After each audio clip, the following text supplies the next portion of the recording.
Salut! Aujourd'hui je vous montre la troisième et dernière recette de Maki pour cette fois-ci, j'en ferai d'autres dans le futur. C'est du California Roll, c'est avec le riz à l'extérieur, dedans il y a du surimi, de l'avocat, du concombre et des bonnes petites graines de sésame sur le riz à l'extérieur, c'est délicieux! Alors, on prépare le riz pour sushi suivant la recette, si vous connaissez pas elle est sur le site comme d'habitude. On recouvre avec un linge mouillé pour empêcher que le riz sèche en attendant qu'on prépare tous les autres ingrédients. Et voilà. Là, je vais couper le concombre. Le concombre japonais, il est assez petit, mais bon, le concombre de chez vous, il est plus gros. Le truc, c'est qu'il faut que c'est la même grandeur que les feuilles de nori. Donc, on mesure avec ça. Moi, je vais juste couper les extrémités. Facile. Je l'ai coupé sur la longueur au milieu. Et là, vous voyez au milieu, il y a des petites graines de concombre. Il faut les retirer parce qu'elles sont trop humides, il y a trop d'eau. Donc on coupe encore en tranches plus fines, voilà. Et on retire avec un couteau. C'est mieux que la technique de la petite cuillère, ça fait moins de dégâts. Ensuite, on coupe encore en baguettes plus fines, en tiges plus fines. En fait, c'est à votre goût, mais plus c'est fin, plus meilleur c'est, je trouve. Sinon, c'est trop fort.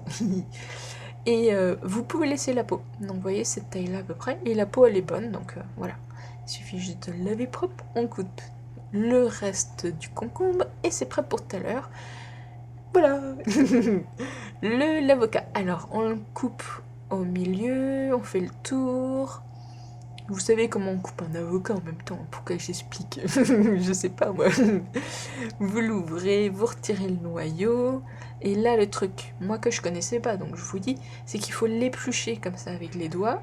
Comme ça, ça donne un résultat plus propre et des tranches sont plus faciles à couper, plus nettes. Là, mon avocat était un petit peu pas assez mûr. Et donc c'était plus laborieux, mais voilà, c'était faisable quand même. Et ça donne ça, donc. Et c'est pratique pour cette étape-là, qui est de couper en tranches de 5 mm à peu près, puis on étale comme ça sur le côté, ce sera plus facile à piocher tout à l'heure. Voilà, le surimi, c'est facile à préparer. Il y a juste à tirer le plastique. Alors, la natte de bambou, elle requiert un petit peu de préparation parce que comme le riz est à l'extérieur, il faut qu'on le protège pour pas que ça colle. Donc, on va utiliser du cellophane qu'on étale sur le plan de travail. On met la natte de bambou par-dessus, on plie et on replie. Voilà, comme ça, il est bien enveloppé. On fait ça délicatement, on plie par derrière le petit bout qui dépasse. Et voilà, ensuite on va juste bien plier les côtés. Du même côté qu'on a, on rabat tout du même côté, comme ça, au moins on a un côté net. Voilà. Alors, l'autre petit truc, c'est de faire des trous avec la pointe d'un couteau un petit peu partout pour retirer l'air. Donc là, on roule notre natte de bambou, ça va retirer l'air qu'il y avait à l'intérieur de l'enveloppe. On déroule et voilà, c'est parfait pour tout à l'heure. Ça va donner un meilleur résultat. La feuille de nori, elle est trop grande, donc on va la couper en deux. Si elle est fraîche, juste en la pliant comme ça du bout des doigts, elle va craquer toute seule. Elle va être facile à couper.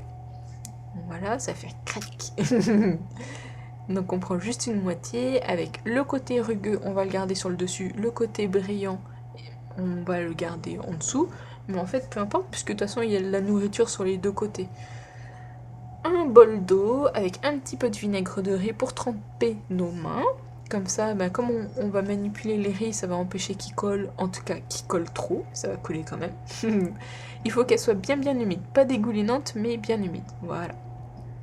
On n'a plus qu'à prendre une bonne grosse boulette de riz, qu'on étale. Alors, je sais qu'il y a des techniques, faites comme ci, faites comme ça, on s'en fout, hein. Du moment que le riz il est bien étalé partout, que vous le fassiez en une fois ou en plein de fois, qu'il y en ait trop ou pas assez, il suffit juste de corriger, puis voilà, là j'en avais mis trop et j'ai retiré, puis c'est tout.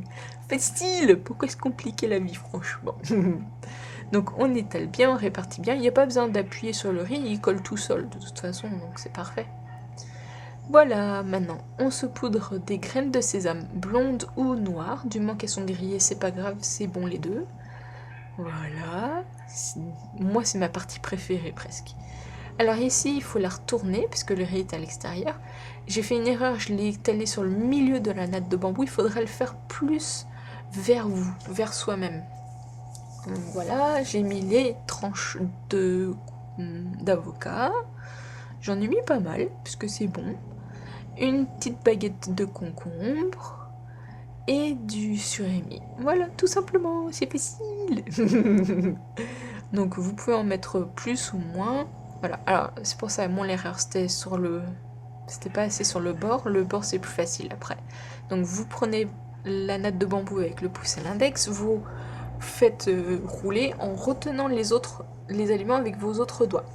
Vous roulez en gardant juste un petit bout où il n'y a rien, vous mettez en forme bien en appuyant sur le long et vous continuez à rouler. Comme ça vous êtes sûr que ça fait un beau rouleau. Vous suivez votre instinct, vous allez voir si vous en avez jamais fait, c'est beaucoup plus facile que ça en a l'air. Et voilà, tadam! Il suffit de bien le rouler quand même et de le presser encore à la fin, parce que comme il n'y a pas de riz à l'intérieur, bah ça peut se déformer, mais vous inquiétez pas, c'est plus facile que ça en a l'air. On trempe le couteau dans l'eau pour qu'il soit humide et puis que le riz colle pas dessus. Là j'ai oublié de mouiller mes doigts, il aurait fallu que je mouille mes doigts aussi, parce que comme on touche le riz, ben, ça colle forcément. Donc mouillez vos doigts aussi. Voilà. Et on coupe en tranches un petit peu plus épaisses que les autres maquis que je vous ai montré jusque là, parce que il est assez fin, donc voilà. Il n'y a plus qu'à disposer ça joli sur une assiette, en mettant les extrémités à plat, et puis les tranches perpendiculaires à l'assiette, ou à plat aussi si vous voulez, mais bon. Voilà, ça vous donne ça, c'est super beau, c'est super bon, c'est frais, c'est la classe. C'est peut-être long à faire quand vous faites beaucoup de maquis, mais bon, ça épate tout le monde. Et c'est tellement bon. Alors, c'était la dernière recette de maquis pour cette fois-ci, j'en ferai d'autres dans le futur, mais vous en avez déjà 2 autres sur le site internet, vous pouvez les retrouver sur a-vo-baguette.com, ainsi que plein d'autres recettes et les proportions et tout. Bon appétit!